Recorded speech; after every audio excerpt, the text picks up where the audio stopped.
Yeah. You are tuned into Offering Something, and I am your host, Michael Burney. You're feeling so good to be alive. That is the truth, my sweet friends. You know I love you for watching the show. If you're checking it on YouTube, hit that subscribe button for me. If you're the streaming TV type, we're out there on Roku, Amazon Fire, Apple TV, all that on the Plymouth Rock TV channel.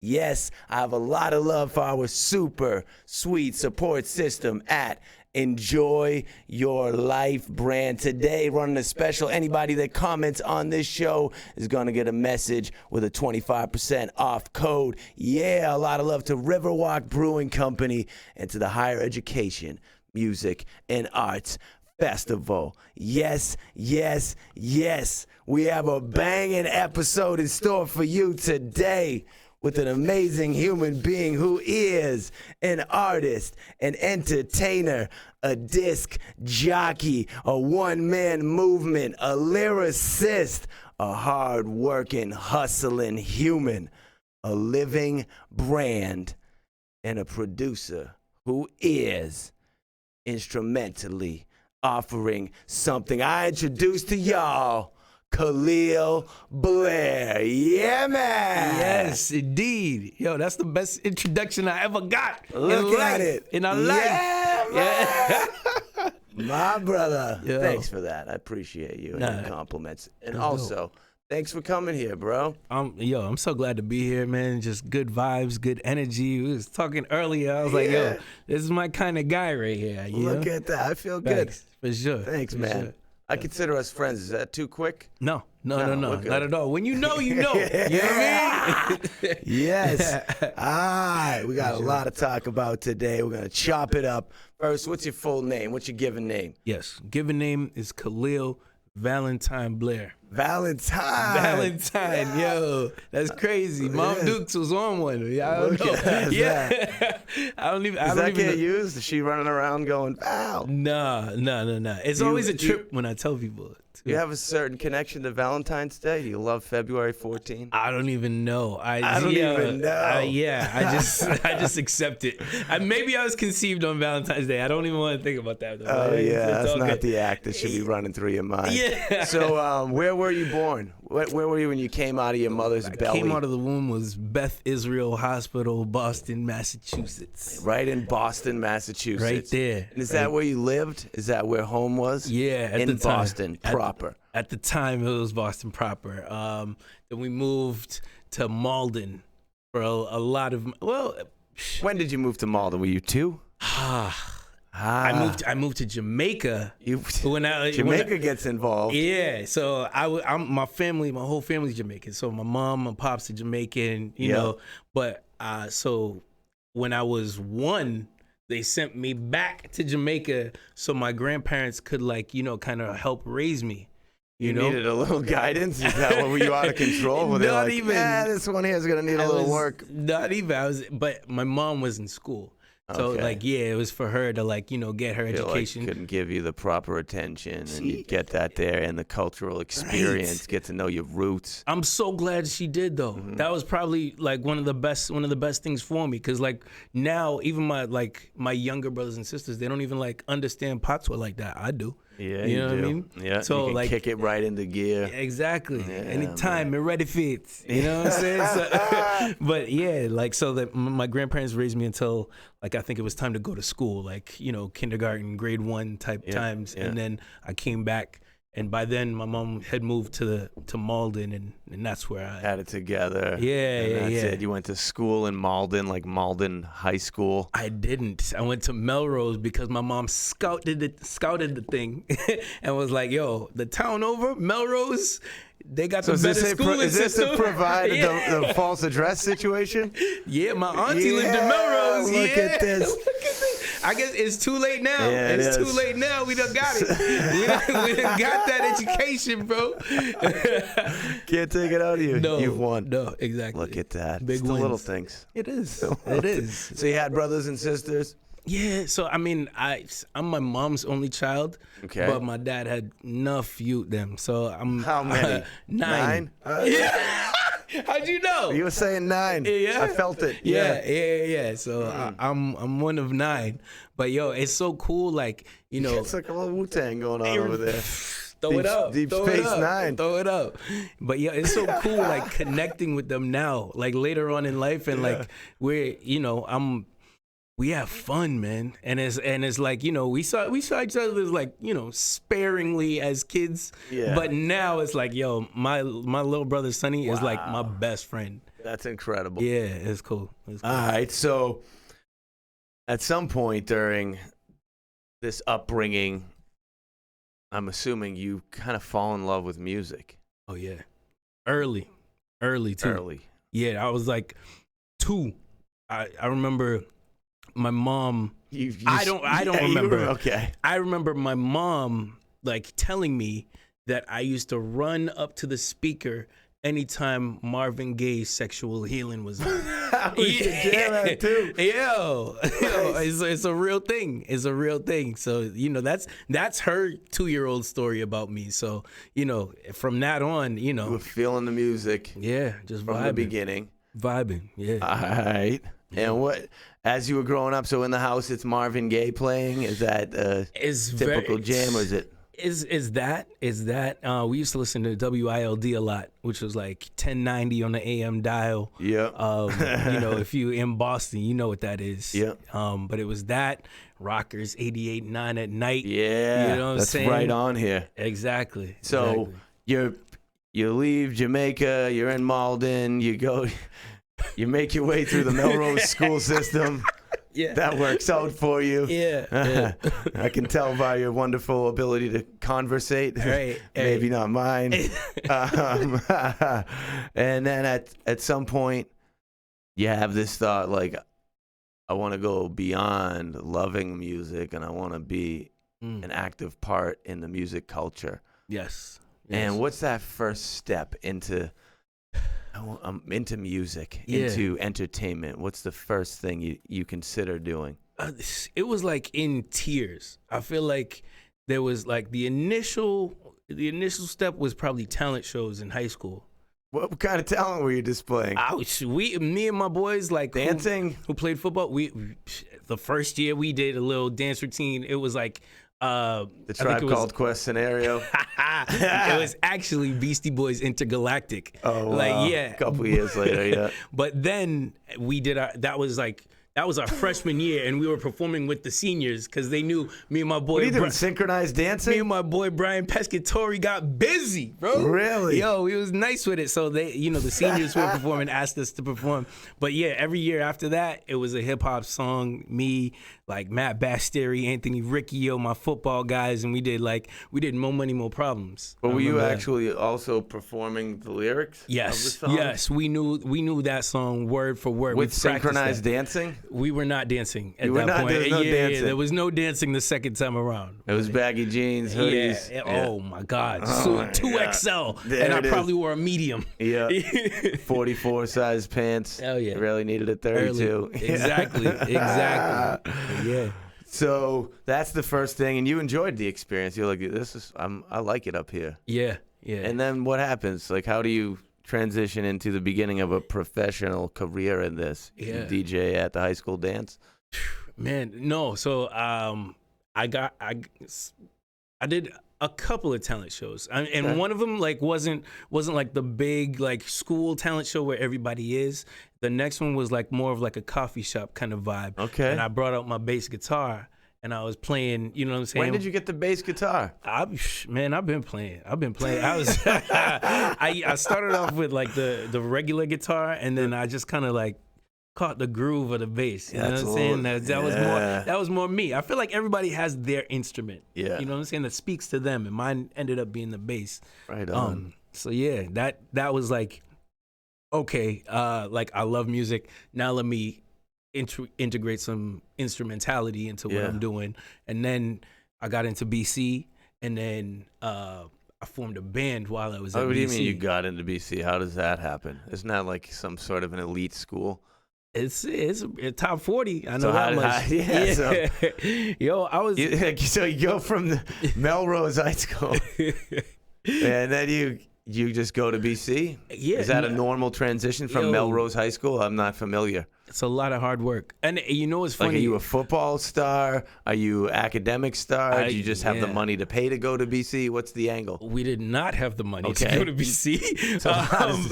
So it was. Is there a scholarship? Yes. And shout out to the Jackie Robinson Foundation, because that was huge in allowing me to go to BC, because I mean, their financial aid is like need based. Yeah. So like, you know what I'm saying? At the time it was just me and my mom. So like, you know, she ain't have it. Yeah. You know, but weren't they looking at your aunt's information? Nah. And at that point, I was. Well, the Melrose people, like, dude, he doesn't even live here. He's taking our scholarship. What's up with this dude? I was so much of an asset to that school at that point. There was no. We were like, bro, I was. What were you were the best on the football team, the basketball team, and the baseball team? Is that what you were doing? No, I was smart as fuck, bro. Like, I was like, honestly, honor roll like every semester. I was like, you're that guy. I was killing it. On the school scene. So, but I mean, also like, you know, I was on the football team and like we won the championship my senior year. Like it was like that. Look at you. It's a whole glory days situation.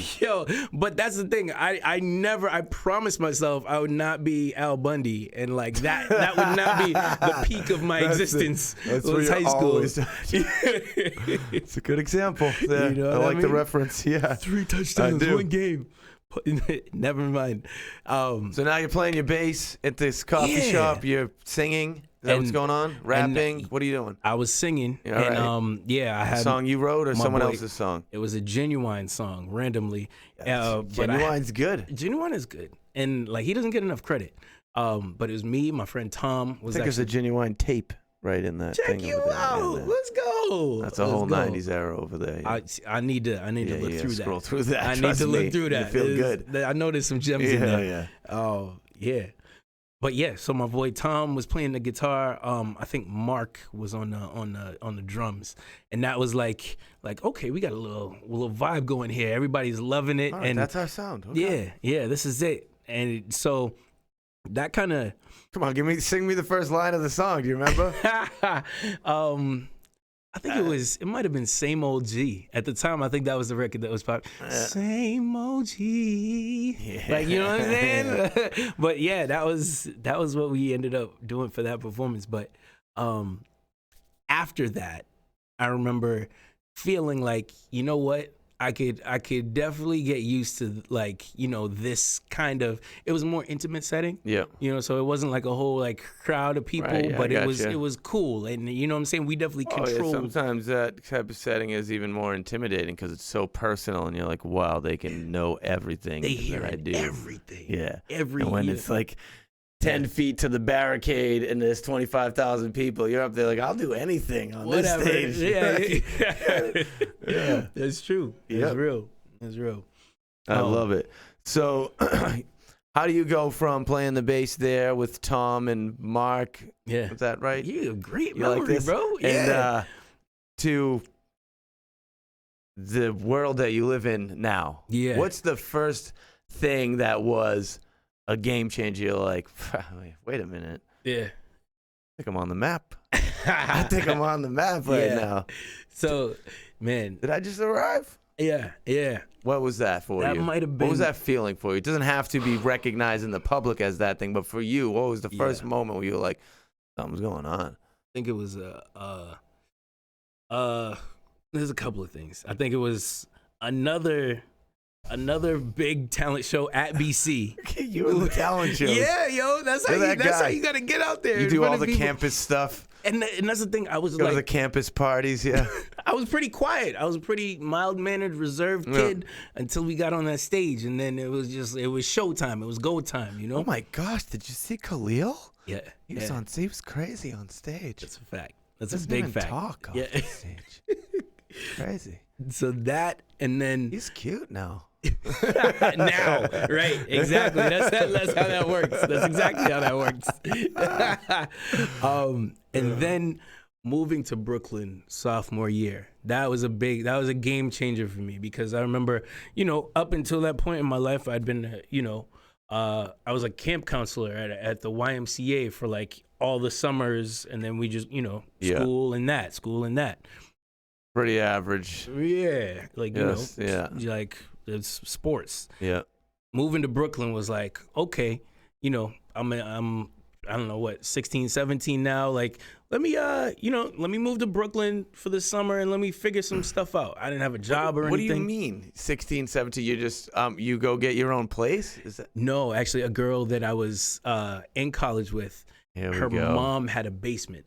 Her mom had a free basement. Free basement. Yeah, I take a free basement in Brooklyn. Take that. No, she charged me $500. She charged me $500. That's fair though. That's fair, right? You know what I mean? She didn't want you just down there doing nothing, playing video games. No, I was watching NFL highlights. Bro, I was on my shit. Like when I went to New York, I was a man on a mission. Like I was like, yo. Honestly, at the time, I was like inspired by like Biggie and Diddy, and I was like, "Yo, if you can make it in New York, you can make it anywhere." So, that first week I got up there, I was trying to find a job. I found a job at this place called Dr. J's.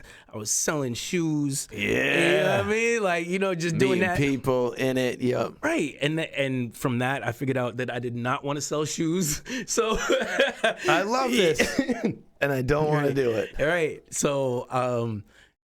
As fate would have it, there's a newspaper that was like the first ever hip hop newspaper called Four Corners. Four Corners. They were selling, their newspaper outside of where I was working at the time, Dr. J's, and they were looking for interns. Bro, I hit them up so quick. You're like, I'm there. I'm outside. I'm outside right now. And that ended, my troop.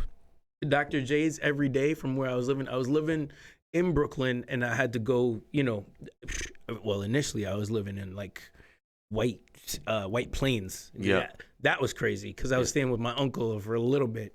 That wasn't good. Yeah, that was 2 buses and a train every day. That's yeah. No, That was too much. On? It was too much. Was that like more than 3 days? That's terrible. It was a lot. Bro, I lost 15 pounds that summer from just walking. I'm not trying to do this. Stop telling me I look good. It's just happening. But yes, so at that summer, got that internship, and that was huge. That was definitely like, a confidence builder. I'm, 17-year-old kid, like having my stuff like published, having my columns like written in an actual publication, and like seeing. That's inspiring, fulfilling at such a young age too. Hey, somebody got to do it. Yeah, for sure. Get after it, man. I love that. Hell yeah. So,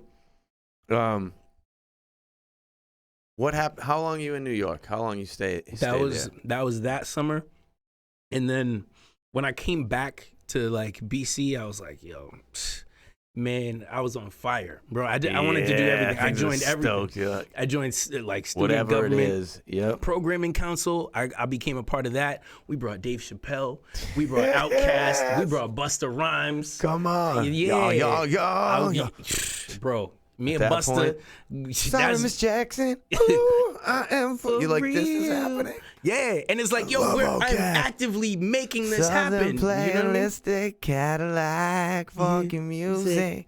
Yeah, so good. Exactly. There's some good tracks on that first album. Yeah. Hell yeah. Okay. So did that. You're on fire. Programming council. I started my band. I was in the Step Squad. And like, yo, that's kind of how the rest of college went. I was just like actively involved in everything, like, options, choices, opportunities, bro, just making stuff happen and not letting any downtime come. I was just like in everything, but it was the best thing for me because where does that drive come from? Why are you driven like this? It's your natural chemistry, or is there something pushing you? It's just always like wanting to be like a somebody. Yeah, I think that's like a big thing. Like in your head, you gotta prove to someone, the world or an individual that you're something. I think it's more so. It's like at this point, it's definitely me. back then, I don't know who it was. Right. You know what I mean? It was just, it might have been like the people in my neighborhood. It might have been, you know, it might have been mom and pops. Like, you know, just. At this point, it's personal fulfillment. Yeah. Trying to make sure that within yourself, you know. Right. That I busted my ass. Yeah. I tried. Yeah. You know what I'm saying? So you beat yourself up a lot when you do take a couple minutes to chill out. Or when something doesn't happen. COVID, bro. Yeah. I was like, dude, what are we doing here? Like, yo, life is passing us by. Like, you know what I'm saying? Does that make you hit depression? Are you depressed? Were you struggling? Nah, never that. But it made me think, you know, think a lot about like next steps and like how we had to like, yo, we really got to take advantage of this time because. Yo, nothing is promised. Plotting. Yep. Nothing is promised. We gotta be calculated in these steps, and we gotta, you know, when stuff opens back up, we gotta get to it because we lost a year. Yeah, we lost a year. Strategies in place for not just chickens running around like. Yeah. I'll take it. Yeah. Right. Yeah. No. So. You're back in Boston. You're killing it in college. You're on fire with everything, and you're at PC, and then at some point you graduate. Yeah, but prior to that, I got my bad. Junior year, I got an internship with Jammin' 94.5. Junior year in college, you get an internship, Jammin' 94.5. Yep. Yeah. So that was like, man, more proof that the hustle makes things happen. Real. You gotta show up. You have to show up. Bro, it was like I would get home sometimes like from a party at 3 a.m. and you got to be at your internship at 5 a.m. So it's a quick turnaround, brother. Yep. You know what I'm saying? I'm familiar with this turnaround. I love it. Yeah. I know the mindset. Really? It's either do it's it a or rush. you don't. It's a rush because like, you know, you're like, yo, nobody's going to do this if I don't do it. You know and you get up, you get there at your 5 a.m. and you're in such a different world as you're looking around at the other people and you're like, wow, I'm actually like alive. I'm on a heightened experience right now because of what I'm doing. Mm-hmm. And you guys are just here at 5 a.m. This is a whole different 5 a.m. over here. Yeah, this is crazy right now. I can't believe I'm doing this. Mm-hmm. Like, yeah. But the internship was cool. I was interning for Ramiro and Pebbles. Wow. That storied franchise of a morning show. Oh my gosh, yeah. Like we grew up on slapstick comedy, nonstop. Crazy stuff. So then they early on, it was just like, you know. What are you doing? You getting menial water? stuff. I was, coffee? I'm going to McDonald's. You know what I'm saying? I got my. Come on, don't tell me they're eating McDonald's. They were definitely a lot of McDonald's at the time. But then Ramiro went on his health kick, so there was less of that. Yeah. But I'm riding around. I got my little Firebird at the time.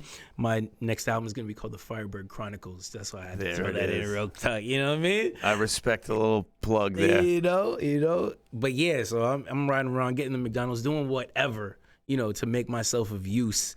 And then, you know, they see the hustle. They see that you're really trying to like help better the show. And they give you more responsibility. Of course. So, then...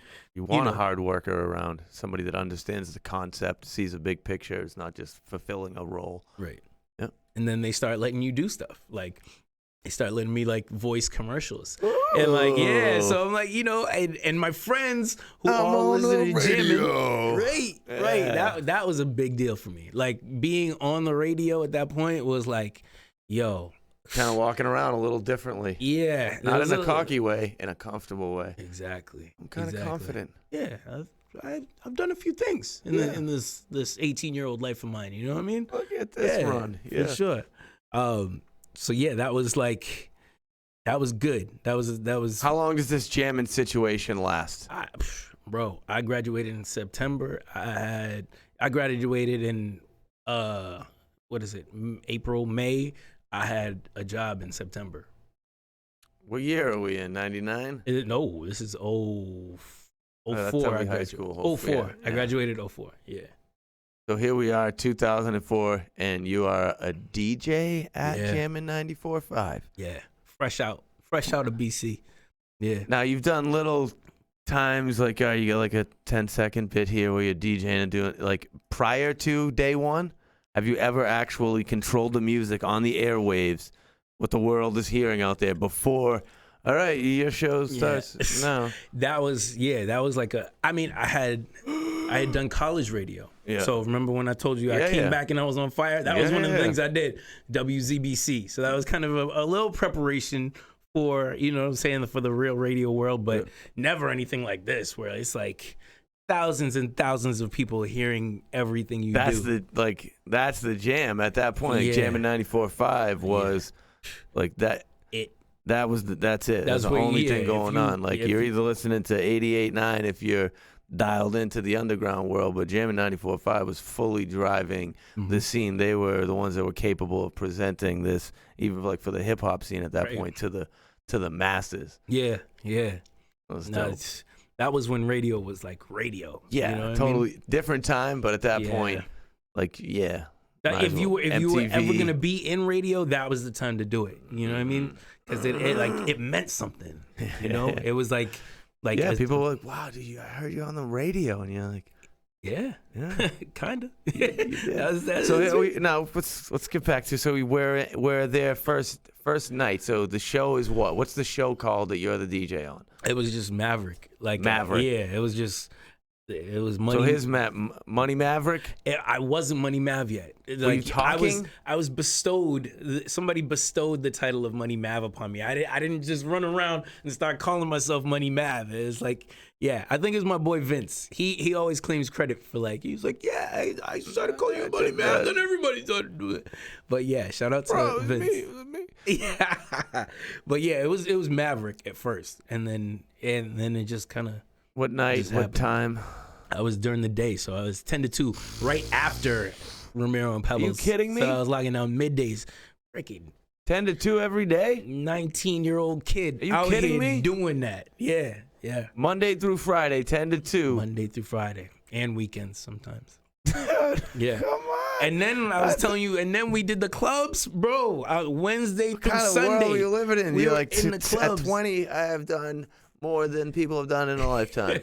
What am I gonna do now? Wow, bro! Look at that. So at this point, you become a part of basically your inner fabric of Boston music scene. Everybody that's in Boston that listens to music knows Mav at this point. And you can't even limit that to Boston. It's like encompassing the entire state of Massachusetts, Hampshire. Really. We hitting all Rhode Island, parts of it. But it was love though. And did that open major doors for you? Like you're gigging every night that you possibly want to? Yeah, certainly. Yeah, and that I don't take that for granted because I've one of the most important things to me, just growing up where I grew up, was buying a house. And the fact that I was able to buy a house at 26, that meant something to my family, our legacy, you know what I'm saying? What he's saying to you is, if there's something that you want to do, you have a passion, you pursue that thing and you make it a reality that can provide for you, or you don't. Bro, 26 years old buying a house. Yeah. How about this? Let's step in a different direction here. You have on a Patriots jersey, a Patriots hat. Yeah. Often when people talk about you, it's sports are mentioned. Yeah. So you love Boston sports, in particular the Red Sox, the Patriots, the Celtics. Yes. You don't dislike the Bruins, but you're not so into it. I wasn't the hockey guy. Okay. It's just, I don't know. Maybe I'll give it a chance. I've gone to a couple of games, but that's, I'm a basketball and football guy. So tell me about this. Yeah. The Red Sox Nonstop remix. Yeah. So you explain this track to me. What is this? What goes on here? So Drake had a popular song at the time, Nonstop. Yes. Yep. The Red Sox happened to be in the World Series. Happened to be. They win said World Series. Mm-hmm. So the night that they win the World Series, I go into the studio. And I'm like, yo, I got to make a song to celebrate. And they It's crazy how this works out. Like 3 a.m. I go in there after celebrating on like Lansdowne Street with everybody. I go in there, knock out this song, and they play it on the radio because I got a radio show. Yeah. They play it on the radio. Well, my this dude show. is cheating, man. He's cheating. You're like, Cheat how is that codes. cheating? I created Cheat the codes. lane. That's a fact. That's Like, a fact. you're gonna hate on me because I created the lane? You gotta be in it to win it, love bro. it. That's You know what I it. mean? But you can't really take him serious because it's his show and he's playing his stuff. You're like, bro, Yeah, it's right. my show. Right. I have a show. What you got? We created this. Yeah. You know? So they played it during my show, and then Ashley, who did the morning show, sent it to I don't know whose friend. I think it was like the pitcher at the time. Maybe I think it was Kelly. Yeah, sent it to one of the pitcher's friends. They're on their way back from winning the World Series, and they're on their things playing my song. Come on. So like, yo, it's like, you know, you seeing Mookie Betts just vibing to the joint that I wrote at 3 a.m. and it's the next day. But that's the beauty of social media, bro. Is that Get it out. happened Get it quick. out. It happened super Finish quick. that now. We can't really get too far into the master. Put it out. Yo, it's facts. It just like it came out by like it had millions of views by that afternoon. Like my phone's blowing up. I can't, you know, they're playing it like in other stations, like everywhere. It's going crazy on the net. Like Wow. the night they got home, I'm performing it in the club with the Red Sox. Like, yo, it's crazy, bro. That was Take action. a ridiculous 48 What? hours, bro. That was a lot. That was a is lot. completely ridiculous. And then let's fast forward to even more ridiculous and be clear on this. At the moment, if my understanding is correct over here on this side of the table, you are the official DJ for the Boston Red Sox? I am. That's what I do. That's what I do. Yeah, yo, I love it. I love it, bro. People are amazed right now. They're like, this guy. This guy. Yo, I'm a big, like you said, I'm a big sports guy, and yeah, the opportunity came about, and I was like, say no more, man. This is it. Cause like, you know what? I would always go to games, and I'll be like, man, they don't want me on the set.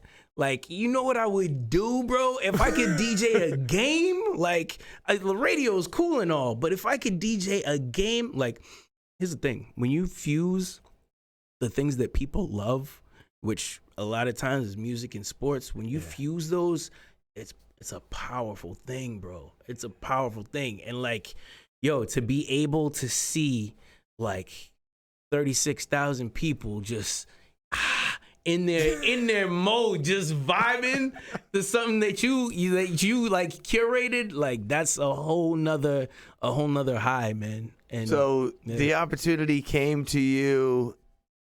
You knew you were in the running for the position, or did you already know you had it? I applied for it. I didn't. Yo, You the applied. The first, yeah, You find it was a out. couple of rounds. It was a couple of rounds. Like the first round was like, What do you mean rounds? You had the DJ? No, well, the questions were involved. So it was like them asking, like, what would you play in the bottom of the ninth inning where we're playing the Yankees? And like, I was like, oh, this is like real actual experience you want us to give. So, you know, you just answer to the best of your ability. And, you know, you had to know some baseball, Yeah. you know, which I do. But then you had to have, you know, applied musical knowledge. Right. I think that's what they were looking for in that first round of interviews. And like, all right, this guy's going to get it. Yeah. All right. And so, like, So how'd you find out you got the job? Like, you were where were you sitting? Like, when you were informed? Give me the moment. it was just an email. You got it's an kind of email? anticlimactic. It's but not, though. yeah, So yeah. you check your email. Oh, no, the email's there. Check it. And it's like, you got the job, buddy. Congratulations. You do this at this time. They were like, oh, like, we will call you, you know, somebody from the Red Sox will call you, and, you know, at this time. And You read it twice. we will, I was like, whoa, But yo, the second interview was a little more intimidating. I feel like because it was actual people, and there was like 9 of them, and I don't know if these are like board members or whoever. What kind of expectations do these people have? Yeah. So that was like, that was a little bit more. Was there any intense. speaking involved in this operation? Not now. Like Okay. I'm just playing. So music. let's talk about, you get the job now. It's day 1. Yeah. You go into you're going to work. You get there way too early. Oh yeah. Definitely. 3 like, hours. So early. 3 hours too early. It's like panic mode in your mind. Mm-hmm. You get into the booth. What's the booth like? Is it nice? Is it like old gear? You're like, oh God, I'm gonna have to wait a little while and then tell them what they should do in here. It's a computer. It's Just like a computer. honestly, it's here's the good thing. Well, the first day that I went in there, it was only one screen. And I was like, I was getting my job done. I was like, but we got to get another screen in here if you want this stuff to be like done on time and like the way that it's supposed to sound, you know? Yeah. Because like, you know, you don't want to be like looking in a folder for something, you know, there's only so exactly many what cues you can have on Yeah. a screen at the same time. And it's like, yo, that's the thing about baseball. It's like, yo, nothing's happening until it's happening. And then everything's happening. Like, you know what I'm saying? So it's like, whoa, I got to play this. I got to play this. He's coming up next. Like, I got to know his song. Home like, run. you know? Home run song. Like, right. Yeah. Exactly. So, it was a learning curve. It was a steep learning curve at first. Was it like the first time? Is it opening day? Is like opening day? It was opening day. So it's basically a sold out Fenway Park. It was COVID though. So it was like, COVID. Look at you. So that Look at that your kind of story. eased your boy into it. It was only like 4,000 something people. Okay. So that was kind of like, oh well, hey, if I mess up, only 4,000 people are really hearing this. So yeah. But I'm telling you, like when that place is juiced, like now with like everybody there, it's a whole nother level, bro. Like it's a feeling. What am I gonna play to these 26,000 people that want to hear something perfect right now? Yeah. They don't even know they want the perfect song until it comes on, and they're like, "This is everything I've ever hoped and dreamed of." Yeah. Like You know the songs. You're like, all right, I can play "Take Me Out to the Ball Game" if I'm struggling in any way. I'll play that one. There are some songs where you can like go back to like they'll eat this one up. But I try and push the envelope sometimes. Unreal. That's all unreal. I'm so happy for you in that situation. Man. Official DJ for the Boston Red Sox. Yeah. Who's doing that? Nobody but you. Yo, it's a lot. It's love. Only one doing that. Think about this. It's a good moment. So I want to heighten it. I want to give you a gift. You like gifts? Love gifts. You do? Yeah. All right. Yeah. I'm going to do this. All right.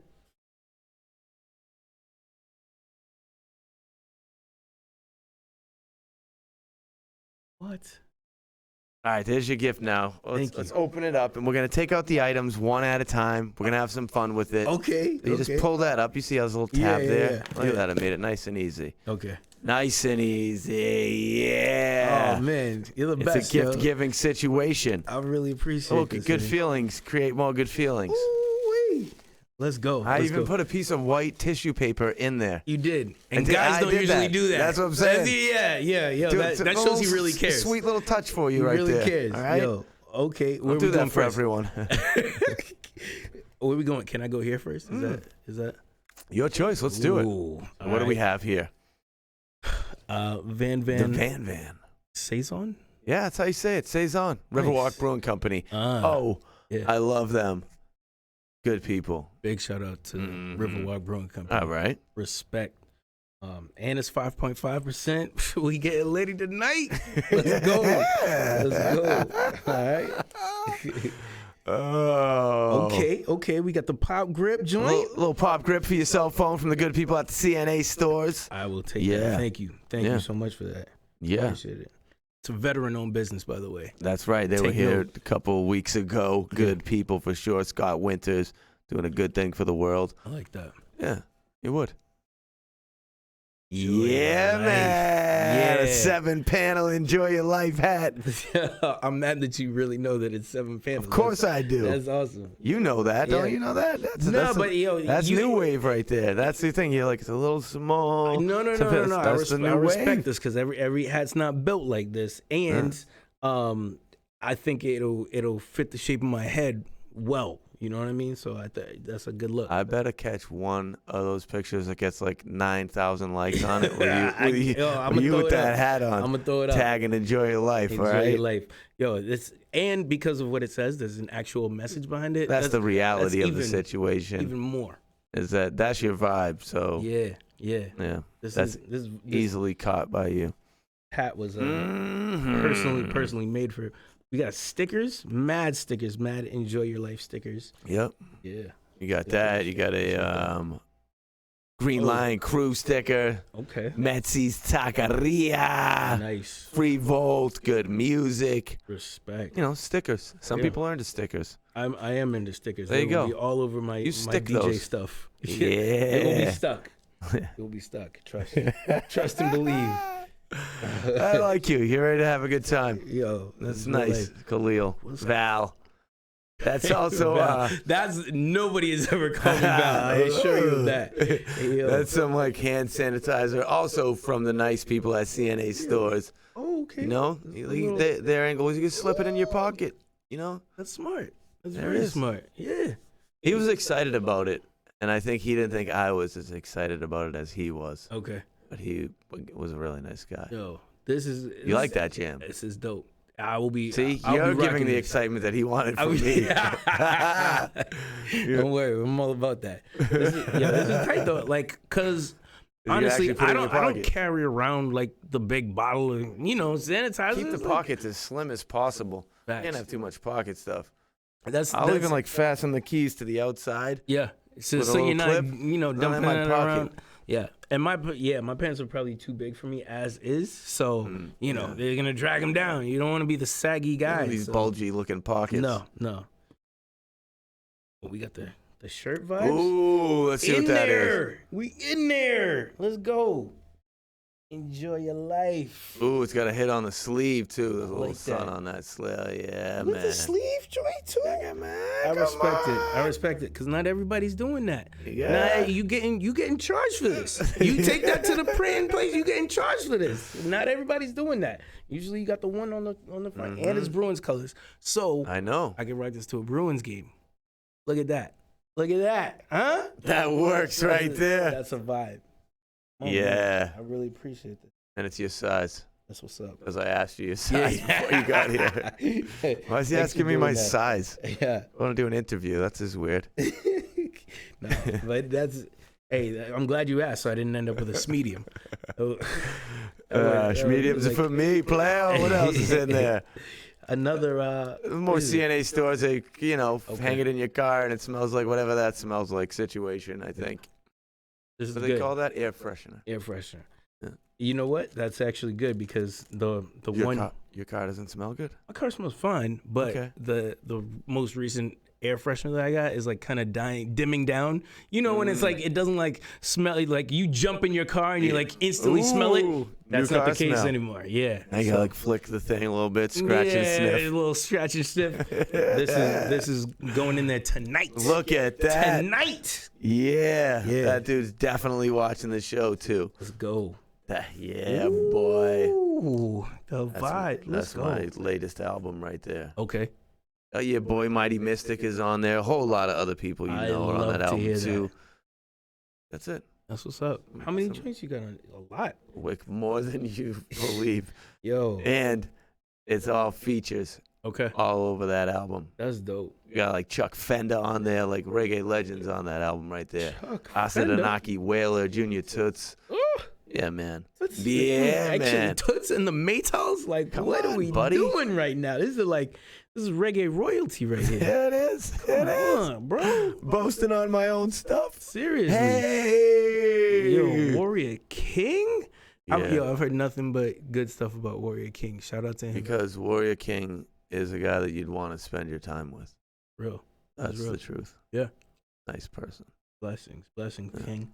What else is in the box? Stop feeding my ego. I got to shout out the homie Mighty Mystic because he's on your album too. Man. That's my brethren right there. Long time. Yes. Sure. I love that connection. Yeah. Real life.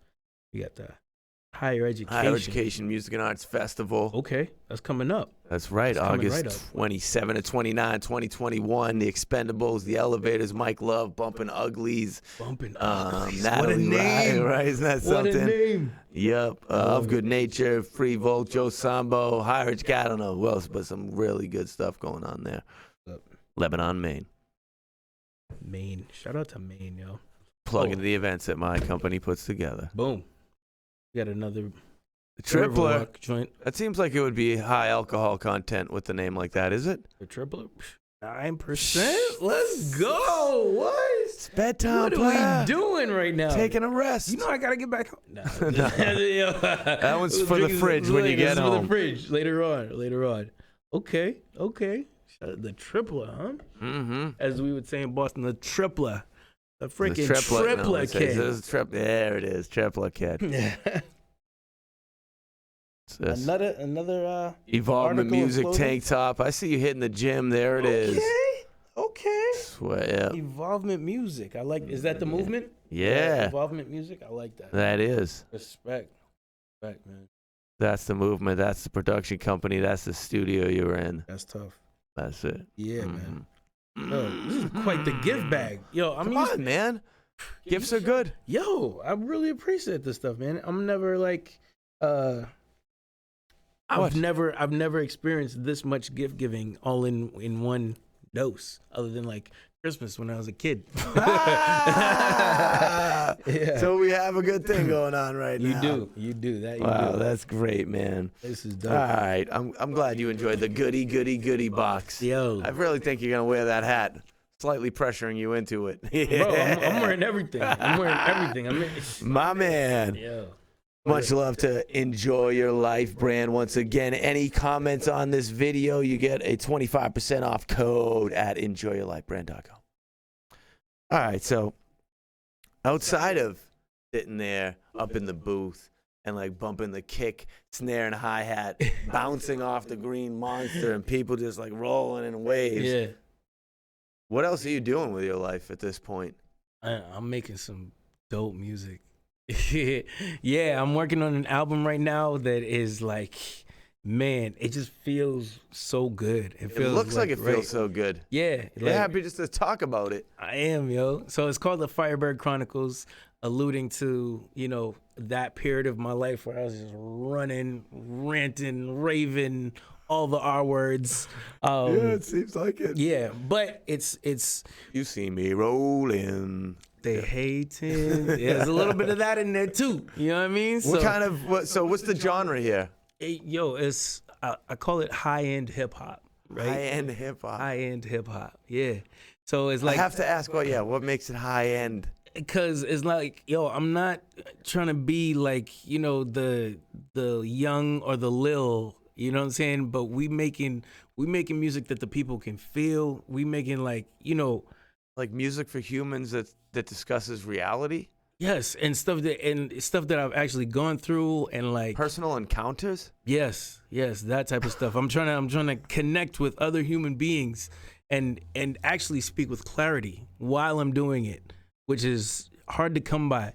The interesting thing is just that.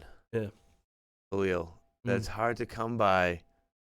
Lyrics that touch upon reality that you can relate to. Yeah. And interpret into a clear message. Yeah. I'm glad that you're saying this about the music you're creating. That's been my thing. It's high-end hip-hop. There's 10 tracks on the album. 8, 12.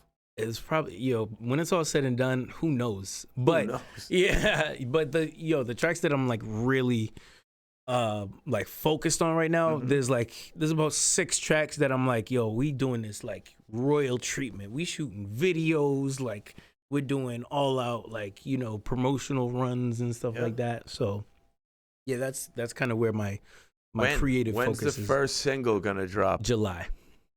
That's like tomorrow. Yeah. Firebird Chronicles. It'll be late July. Dropping the single. Is the video with it? Or are you holding out on a video for a little bit? We have 2 videos already in the stash. This is what I'm saying. You know I'm so happy that was your answer. I was like coming up with a way to say that was a good idea to not have the video with the release of the single. I'm like, oh no, I really hope he says he has the video. So you have the video. Mm-hmm. Yeah, man. Yeah. That's exciting. That's like in the pocket already, ready to go. Yeah. Mastered. Everything's in place. In the stash. Team has it, ready to drop it every angle possible. Get it out there. The team's chomping at the bit. They can't wait. You know what I'm saying? The boys are ready to go. Yeah. I like it. So, but that's COVID. You know what I'm saying? Like the creative, energy was just like there during that, and like it actually gave me time to like really focus on the craft of it. Right. So yeah, I think we got it right. So you recorded most of this in Lowell, Massachusetts. Is that accurate? No, some of it. No. Yeah. Wait, yeah. There was actually no. Just straight up no. Yeah. We recorded a lot of it at my boy Show's studio, International Show, which is in Show. Weymouth. Yeah. Weymouth. Yeah, we did a lot. Home of Richie Gotel. You don't know who he is, but he's a legend in Weymouth. Yeah. Is that right? Yeah, man. I know that. I know some Gotels. Richie. So they're probably. Richie. Mm-hmm. I know. Shout out to Joe Gotel, man. He's a good dude. Get the Gotel connection. Yeah, right? What's happening here? Only here on Offering Something. Come on, man. Yeah, man. So, is there like you roll with some other dudes? You're part of a DJ crew. Is there like a collective? You're your enterprise. Kind of like my own thing. I find like I think we tried to do like the DJ crew thing like earlier on, and it's a lot going on. It's like different personalities, and I've never been one to like for like the drama or anything like that. So I just. Kind of do my own thing, steer clear of that. I'll gladly support, other DJs. I have no problem with that. Other artists, like I love to support. You keep it strict to the Maverick entity. But yeah, I'm like. But are you working with agencies? Do you have management, or are you 100% like this is my operation? I am the sole controller. Clear my head, stay sober, sole controller. Is that the situation? At this point, I have a team. I have a strong team. Yep. But they're all like, independent Maverick. You know what I'm saying? People who are down. You don't have like Madison House booking your DJ shows. No. This is in house. Yeah, man. Yeah. That money comes to the team. Exactly. And that's a beautiful thing, because like if you know that you have you got to book a show in order for you to get paid, you're gonna work a little harder so you can get paid, right? Of course. Yeah. Yeah. So as this process went on, I know there's been so much talk about how your personal drive is ultimately what has allowed this to exist, your willingness to take chances, put yourself out there, and create opportunity, which we discussed before, that leads to more opportunity. But was there anybody that at some level acted as a mentor to you, or someone that was assisting you or giving you the support to say, hey, man, you're doing the right thing. Keep doing what you're doing. You got it? Or was it you in your mind? It feel yeah. Do you owe any of this to anybody? I feel like Snoop. I want to thank myself. You know what I mean? But no, I would never like discredit like any of the people. There's people who like gave me like advice in spurts. Like you know what I'm saying? Like I remember gave you lanes, gave you. Yeah. From a DJ perspective, I used to be in the studio like over Roy Barbosa's shoulder, like this, like watching what he was doing, and like shout out to him for like allowing me to do that, and like you know what I'm saying. But like in my mind, he was like the illest DJ, so I wanted to be able to blend like Roy. I wanted to be able to scratch like Chubby Chubb. So I'm like watching these dudes, you know what I'm saying, and just watching what they do, and then DJ Luss. And like my man, okay. Come on, that's Lawtown, baby. Yo, that's big facts right there. That's my DJ guy. Jera, yeah. Yeah, Jera, like yo, Come on, these are- Jeramatic, these are my people. Exactly, Yes. exactly. But we gotta go back. Yo, Les will tell you, me and Les got history, bro. Them clubs in New Hampshire, bro. It was nothing nice. We was nothing nice back then. Crazy times. Crazy times, bro. I tell you. Opportunities present themselves. Decisions have to be made on the fly. Facts. Certain things are involved. Big facts. Big facts. But yeah, I like, and shout out to everybody who ever gave me a chance. Mm-hmm. That I feel like that's important is being given like a chance. Like, yo, let's give the kid a shot, see what it can do. And I like a lot of times, like I ready to knock it down, ready to knock that shot down. So like, I always wanted to prove whoever gave me said chance right. Choice. I always wanted to prove them right. That's great. Yeah. So, a lot of people in the Boston and beyond music scene respect you, look up to you, and they feel like you're the real deal. You've accomplished whatever it is that people are ultimately trying to accomplish in the world of being a DJ, music industry, entertainer person. They have a lot of younger kids that are like, look at you and like, I want to be the Boston Red Sox DJ. So I'm sure that you get messages from people asking for things, looking for insight. Do you have advice? Do you find yourself being the kind of person that actually puts thought and care into a response to an individual that you've never met and you have zero connection to, and actually offering them some sort of insight and hope and guidance? Or do you not address the questions or the messages? I do, and it's only because I know how it feels to be on the other end of that. Yeah. Like when I remember being young and like writing Pharrell. Yeah. I remember being young and writing to Jamie Foxx. Yeah. And like, I mean, I never heard back, and it's not. It probably never even got to them or anything like that. But like I made it a point to be like, yo, if I ever establish myself to the point where like people are looking up to me, I'm gonna be there for that kid. Like I'm not gonna lie, like just the other night I was downtown Boston after a gig. Me and my brother are just talking, like, and this kid, he like came up to me. He was like running by randomly. He was like really like running by, and he's like stopped dead in his tracks. He was like, "Money Mav?" I was like, "Yeah." Like this is it's 2:30 in the morning. We just got done DJing, and like he's like, "Bro, you don't like. I can't believe I'm like seeing you in person." And like when he said that, I'm like, "Yo, like."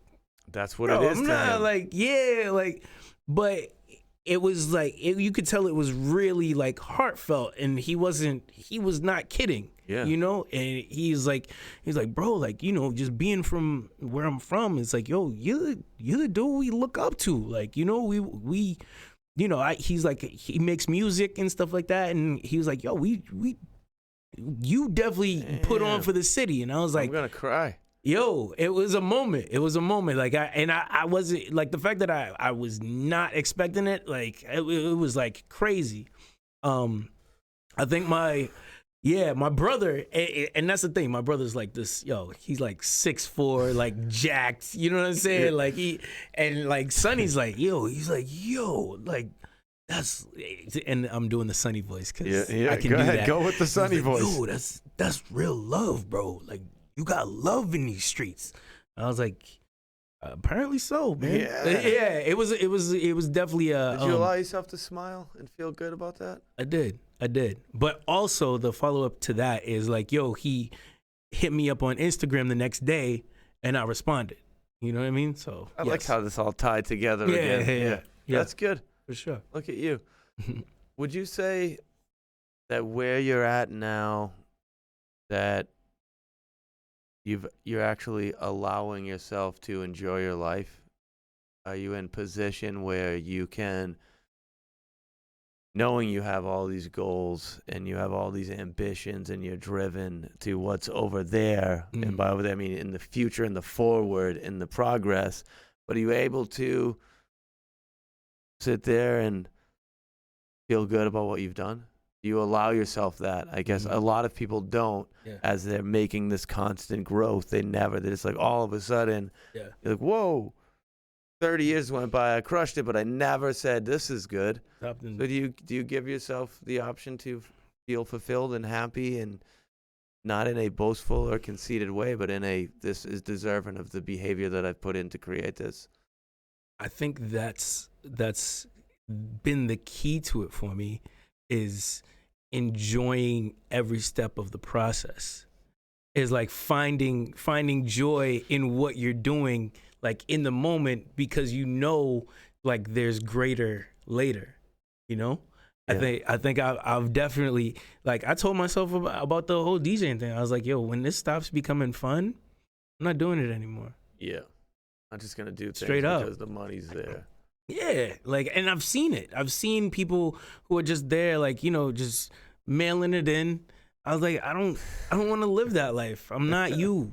No, rapper. It's constantly I'm not like you. this. Yo, for real. I told you characters. Yeah.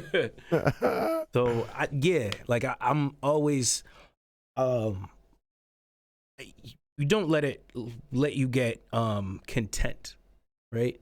So you're always, you're always striving, you're always reaching, but like enjoying like moments and like individual wins, that's big for me, and I try and do that every chance I get.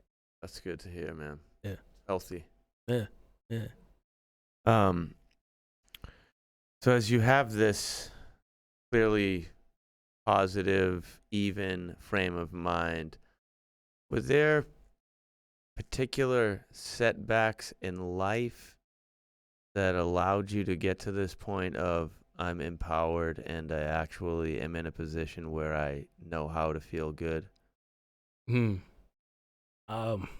Was there things you overcome? Was this childhood a struggle, bouncing back and forth? You felt like mom or dad wasn't around. Was that a part of the whole process of like, wow, I know what hard is, and now that I'm actually succeeding, I'm appreciative because look at what is going on now versus what could be or what was? Yeah.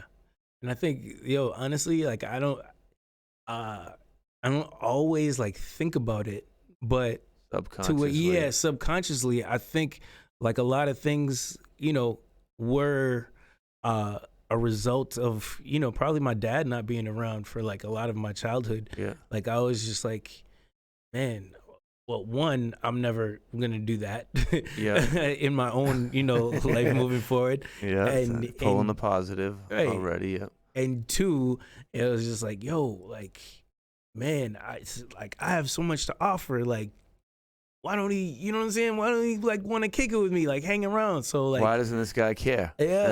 Facts. I mean, we have like a solid relationship at this point, and it's like I feel like you have to forgive and let bygones be bygones in order for it to get there. In order to survive, you gotta learn to live with regrets and there's not traumatic experience. It's not easy though. It's really not easy because then you lived it. You were there and you experienced it. Like he's not showing up for the kid. You know what I'm saying? So it's like I'm over here crying because real. What are you doing? Yeah. Wait, what are you doing that's more important than me? Yeah, you know what I mean? Like, I don't get it. It doesn't process here. Yeah. But just I think that like remember when you asked earlier, like some of the motivating factors. That's subconsciously, I think that's probably one of them. That's always there. Like in a healthy way. I'm not gonna be that guy. Right. I'm gonna be like this. And thanks for teaching me how I shouldn't operate. Right. I'm gonna turn this hairy, uncomfortable, destructive situation into something beautiful and positive that's going to benefit the world and my child if I have one and people around me. Respect that. There's a lot of people who just go in the other direction. They stay pissed. Yeah. We get F the world. This is how I'm rolling now. This is what I went through. That's too much weight. Yeah. That's too much weight on your shoulders. Like, you don't want to be carrying that your whole life. It's too much weight, Mm-hmm. For real. Were there points where you were like going on the road and touring, that kind of thing? Yeah. We did. Where are you hitting? Just like, I mean, I've done shows in Jamaica, but like around here, we did like a legitimate, the Tribe tour that I went on a couple of years back. Yeah. I think it was like 2017, 18, something like Yeah. that. But yeah, we hit all the spots up here. So it was like, we did Middle East, we did Hard Rock, Yeah. we did spots in Connecticut, Rhode Island, Brooklyn and Manhattan. And like, I think the farthest we went was probably Philly. Yeah. But it was a pretty good. What do you think about that kind of lifestyle? It's a lot. It's a lot. It's a lot. I love it. But like, at the time, like if you're in a relationship, it's a lot. It's a lot. Yeah. So you're gonna go DJ? Not gonna be home tonight? Right.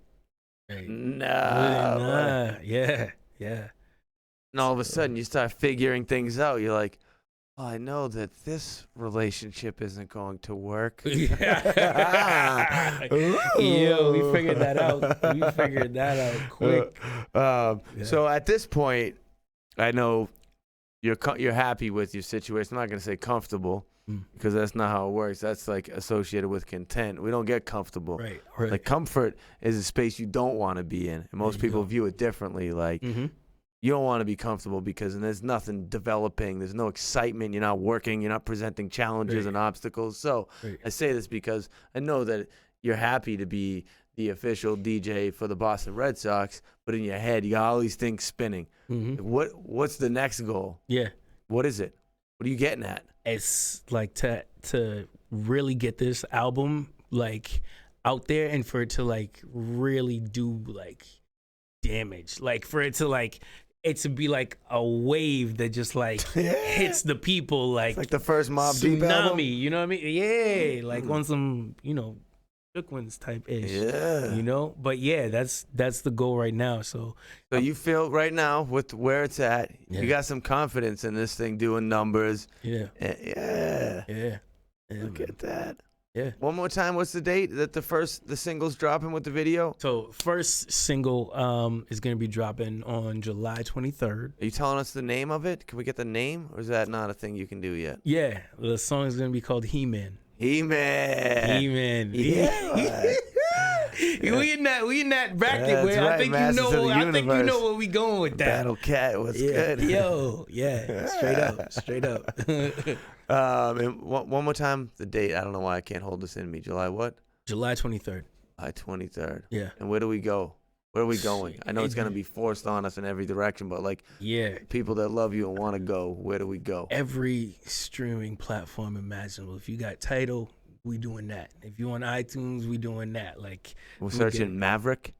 Yes, but Maverick is spelled with no C. So Maverik. Maverik. What's your Instagram and these types of things while we're doing this? Money Mav. Money Mav. Money Mav. I hope you could spell that. Yeah, no spaces, no underscores, none of that. It's just his personal page is Money Val. Nah. That's me trying to be a comedian. Yeah. My guy. Let's do this real quick. Top 5 dead or alive. Wow. Okay, we're going there, huh? All right. Yes. All right. I gotta go with the Notorious B.I.G. Yep. I gotta go with Busta Rhymes. Not in everybody's. I know, but he's firmly in my top 5. I always say this: Busta's gonna have to die for y'all to realize how ill he is. There you go. Facts. Yep. Okay. Tupac. I'm gonna go 1, 2, 3. Andre 3000. And this is tough. Isn't it? For what it meant to me. Yeah, let's go in that direction. It's a lot. So I'll say I'm anxious on this one. Yeah, man, a lot. I get. It's ugh, wow. So see, Rakim, Rakim. yeah, yeah.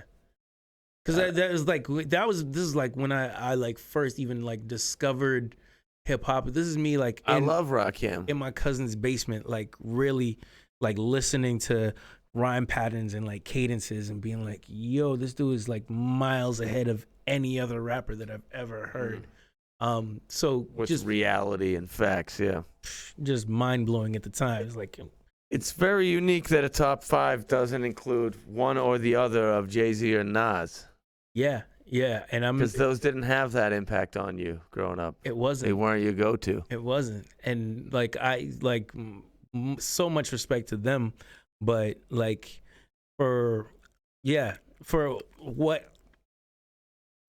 me being of island descent, Yeah. I feel like Biggie, like the way that he would like flow and swing with the, you know what I'm saying? Like that's kind of like that's the way our heart beats. You know what I'm saying? It's like that yeah.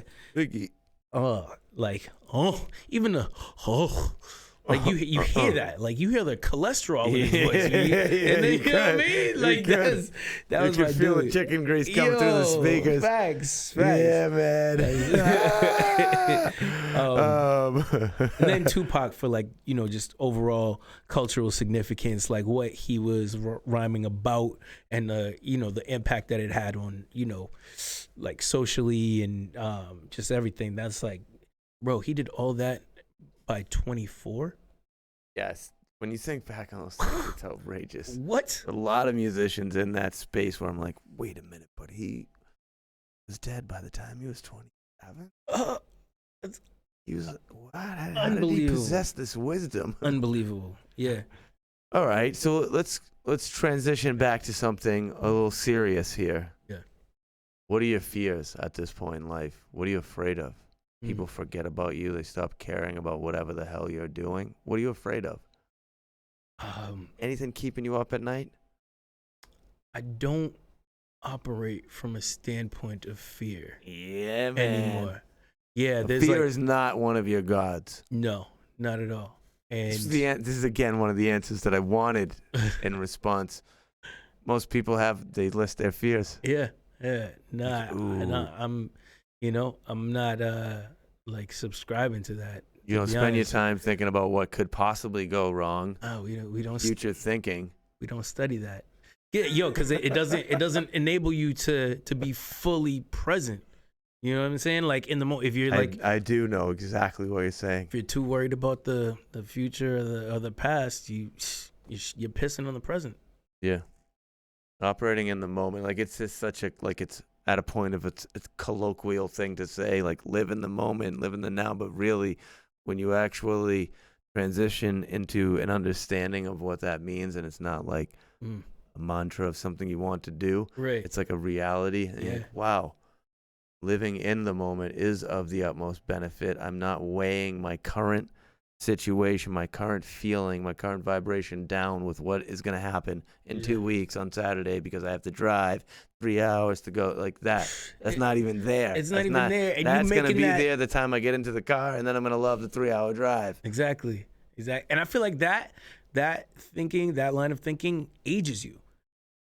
You know what I mean? Like that, yo. Yeah, man. You're like, if you're already there, worried about. That's another thing I don't deal with is stress and worrying. Oh my God, bro. Nah, that's Makes not no it. sense. That's not it. That's not perpetuating a bad situation. Like, I'm not gonna worry about things. I'm gonna consider that how good everything is going to go. Exactly. That's my outlook on it. Facts. But what if this happens? I'll tell you what's gonna happen. It's gonna be the best, and all the good things are gonna roll with it. Yeah. I'm gonna appreciate everything.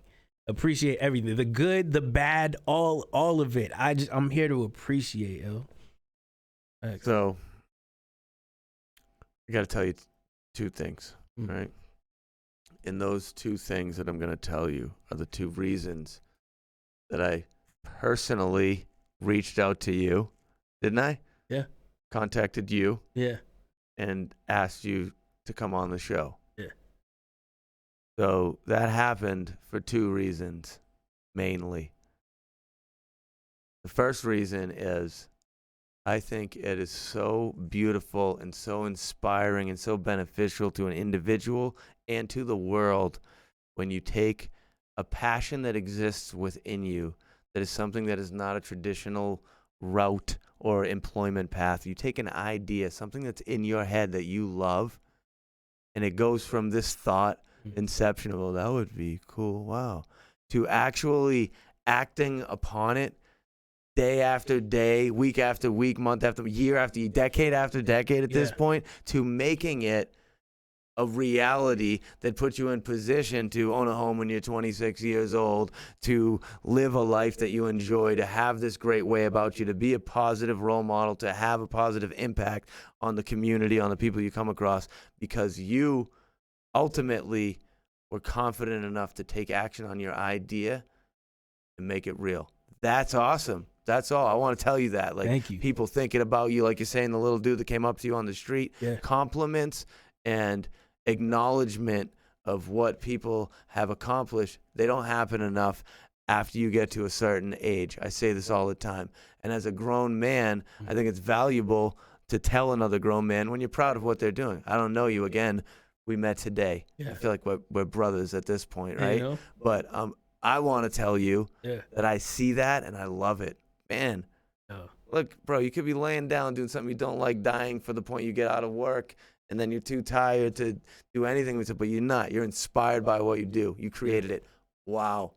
Yes. Winning. Oh, Second thing is, with all this success that you have attained in your life, a lot of times we see people turn into, I'll put it in a quote unquote situation, a monster, and they become less approachable, conceited. They don't provide anything for society anymore. They're just like cleaning up, making their money, doing their thing. But you choose to go about life in a way where it's the same day. I'm the same as everybody. I'm going to be kind to you. You're going to be kind to me. I'm going to be a benefit to society. Yeah. I respect that. You don't have to be a good person. You could have came here. You can act however you want. It was your choice to come here and act in a way that makes me feel comfortable to be with you. And I appreciate that. That's a choice you made, the decision, whether it was conscious or not. That's a beautiful thing about you. You're a good person. And I'm telling you that. Thanks, Those are the two reasons. Thanks, you comfortable with all these nice things I'm saying to you? You want to bring it in, bro? Yeah, like, yo, I feel like giving you a hug right now, man. Thank you. So man. This is life. We're humans. People should be confident enough in themselves to be happy for the successes of others. And I'm telling you, I am. I'm happy for you, man. Thank you, bro. Good work. Thank you so much. All man. right. It's a lot. Now let's transition into something different. It's a game. You like games? You like gifts? I know that. You like games. I love it all. He's a gamesman, folks. Here we go. So the game is called Fast, Fun, and Not So Smart. It's fast. I'm going to make it seem like it's happening fast. It's fun because, hey, we're going to have fun. Why not? It's not so smart because you're not thinking about the answers. You're just saying them. Right. Don't consider. Don't get too deep into it like the top 5 dead or alive thing. You just say it. All right. Just say it. It's fast, fun, and it's not so smart. Here we go. Fast, fun, not so smart with Money Mav. Let's get it. Valentine. Here we are. I'm going to clap my hands and make it seem like it's going even faster. Best lyricist in the Boston hip-hop scene currently. Money Mav. Oh, giving himself some love. Seaweed salad or roast beef sub, kid? Roast beef all Look day. At What? you. Whoa, What are you saying man. right now? On a scale of 1 to 10, how happy are you with your current position in life? 8. 8. It's a B plus. Well, that's a B. It's a B. Yeah, man. Yeah. All right. If you had to eliminate one state in the United States, my favorite question. You had to eliminate one state in the United States of America. What state would it be? Here we go, Kahleil. Iowa? Iowa. I don't see too much going on in Iowa. There. Yeah, man. Average number of drinks on a party night, 2 or 12? Can I go somewhere in between? No, maybe. It's 2. It's 2. It's 2. It's closer to 2 than it is to 12. Okay. Yeah. Is it 6? Probably. Okay. Yeah, maybe a little, yeah. Could hit 7. we get after it on the weekends. It's not 12. It's not 12. Yeah. Surfing the internet or surfing the ocean? I want to surf the ocean. I want to. And You you seem like the kind of guy that I can surf with. Ocean. You got the driftwood out here. I feel like, yeah. That's right. Yeah. All right, so we're leaning towards surfing the ocean. Yeah. Do you believe that the majority of humans are good people? I do. Wholeheartedly. And the final question of Fast, Fun, and Not So Smart with Kahleil Blair, a.k.a. Money Maverik. Are you happy you came here today? Very happy, man. I couldn't be more happy, man. I'm elated. Yeah. This is what goes on. This is what we're doing. Yep. You know, you decide how you feel. You might as well feel so good. We're arriving now slowly at the end of the show, all right? Yeah. So do you have anything that I didn't cover that you're like, dude, can't believe we didn't hit this? I got to say this. Is there anything we need to... You know, you're not that good of an interviewer. We missed this whole topic of what's actually going on in my life, and I was waiting for you to do it. No, yeah, that was pretty good. Pretty all-encompassing. You did your research and everything. Yeah, you man. brought a couple points. I I was was just like, winging it. I forgot about that. But no, Hey. that was good. But yeah, no, I mean, I'm so excited, looking forward to, this album and what we're doing with like the visuals and stuff. We're gonna make a movie, bro. It's like it's happening. It's like, I said I was gonna do this stuff, and it's actually happening right now. So it's Coming a good to feeling. fruition. Yeah. Definitely, I'll say it again. Connect with Money Mav on Instagram. That's what it is, right? Yeah. You do this. All right. Now, you got some, like, your friends, your family, your close boys and girls you want to give some love to? Yeah. They don't need to be superstars. I'm talking about human beings. Like my peoples. Yeah, man. Yeah. Grandma. Yeah. Man, I got no grandparents left. Hey, shout out to them. No.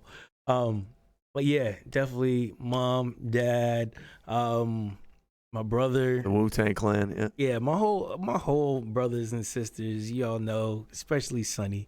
Yeah, Rita.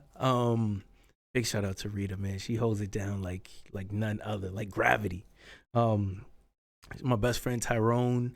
Let's see, my guy Brandon, Mike, the usual suspects. Like, if you follow me on Instagram, a lot of people you love. Yeah, like it's so good. They say what did they say? You're the combination of the 5 people that you hang out with the most. Yeah. I'm like, I lucked out, man, because everybody that's like in my inner circle is like just an amazing human being. You know what else they say on this circle topic? Yeah. Is that you can't break out of a circle that you never knew you were in. Isn't that something? That's real. Because a lot of people don't even know their position. They're just in it. It's what it is. Yeah. And that's life on a day-to-day basis. So you're like, I think a lot of people are like even like scared, fearful Yeah, man. of breaking out of that because they don't know it's something else. It's going to be different Who knows from what they're used to. Yeah. It's crazy. Here's something. So you're happy with the new album, Yeah. the words you've written down, the way you recite them. Yeah. You are.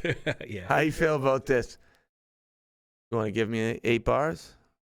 You want to give me 16? Yeah. Comfortable with this? Yeah, definitely. Let's do it. All right. Let's have this. All right, cool. I'm just gonna stare at you. So Yeah. Make it good. bring it, player. Let's go. Yo. When I walk in the room, you feel the energy. I follow my heart and what it's telling me that y'all ain't real and you my enemy. Enemies will kill you dead just like a Kennedy. Can it be? Shout out God because he protected me from all these snakes and they jealousy. Check out my melody, feel out my flow. My shit's like fire, yo. My shit like, whoa, yo. You try to hit me with the okie doke. I'ma stick to my guns and I'ma go for broke, yeah. Even if it kills me, I stand as a man confident in my ability. I'm going hard in the paint like a 5. I swear to God, you're gonna catch these vibes. I catch these hands. How you fighting back? We thought we had him in the gym. God damn. Yeah, man. Yeah. That's how we coming now. That's how we coming, bro. You know? Not that I had any expectations in either direction, but I'm happy with what just happened. Right. I'm gonna have to fake my liking. Good. Yeah. It's just as risky for me Yeah, asking you to do you didn't that. know if I was gonna do Cat in the Hat or Who anything. knows what's like, gonna happen? Yeah. Nice work. Thanks, bro. Respect it. Thank you. So I think that's it, Kahleil, my Yeah. newest friend in the whole world. Yo, it's always good to make a new friend, Isn't it? yo. People think that kind of ends after high after a school. certain age, right? It's You like, better be yo, making friends always. keep making friends, bro, for real. But people aren't in places where they can make new friends. Yeah, well, You know, I'm here. I'm offering put something. yourself in the position. We've had this underlying theme going on here. You better be in the position Right. to allow great things to happen or for opportunity to present itself to you. Right. Yeah. And that doesn't typically happen lying on the couch eating donuts. No, it does not. Yeah, man. It does not. It happens out at the club eating donuts. Yeah. So what's good? Right. Um, So I got to once again give a lot of love to our super sweet support system at Enjoy Your Life brand, Riverwalk Brewing Company, and the Higher Education Music and Arts Festival. And you know I'm genuine in saying that I love you for watching this show. There's a whole lot of things you could be doing with your time. You're here with us. I appreciate you for that. Yeah, man. It's been a pleasure, certainly, spending my time here with Kahleil Blair, a.k.a. Money Maverik. You got to get hip with this dude, bro. I love you. Thanks for being here. Love you too, bro. Thank you so much for having me. Yeah. All the peace and all the love to everybody. Enjoy your life. Enjoy this day. And we are out of here now.